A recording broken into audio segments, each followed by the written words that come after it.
আসসালামু আলাইকুম বন্ধুরা। এআই কি সত্যি মানুষের চাকরি খেয়ে ফেলছে? ভারত সহ পুরো বিশ্বে এখন এই প্রশ্নটাই সবচেয়ে বেশি আলোচনায়। গত কয়েক বছরে অনেক বড় বড় কোম্পানি কর্মী ছাঁটাই করেছে। ভারতে তথ্য প্রযুক্তি খাতে কয়েক লাখ চাকরি সরাসরি বা পরোক্ষভাবে প্রভাবিত হয়েছে বলে বিভিন্ন রিপোর্টে বলা হচ্ছে।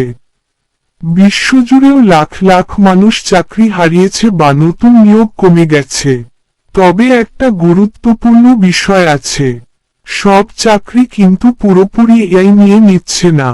অনেক কোম্পানি খরচ কমাচ্ছে, অটোমেশন বাড়াচ্ছে, আর আগের কাজ এখন কম মানুষ দিয়েই করাচ্ছে। যেসব কাজ বারবার একইভাবে করতে হয়, সেসব কাজ সবচেয়ে বেশি ঝুঁকিতে। কিন্তু নতুন সুযোগও তৈরি হচ্ছে। এআই চালানো, video editing, cyber security, engineering, এসব কাজ দ্রুত বাড়ছে। ভবিষ্যতে টিকে থাকতে হলে শুধু ডিগ্রি না, নতুন স্কিলও শিখতে হবে। কারণ এআই হয়তো চাকরি শেষ করবে না, কিন্তু যারা নতুন কিছু শিখবে না, তাদের পিছিয়ে পড়ার ঝুঁকি অনেক বেশি।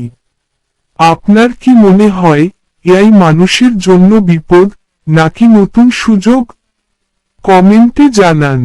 নতুন নতুন তথ্য ও আপডেট জানতে আমাদের ইউটিউব চ্যানেলটি সাবস্ক্রাইব করে সাথে থাকুন। ভিডিওটি ভালো লাগলে লাইক দিতে ভুলবেন না।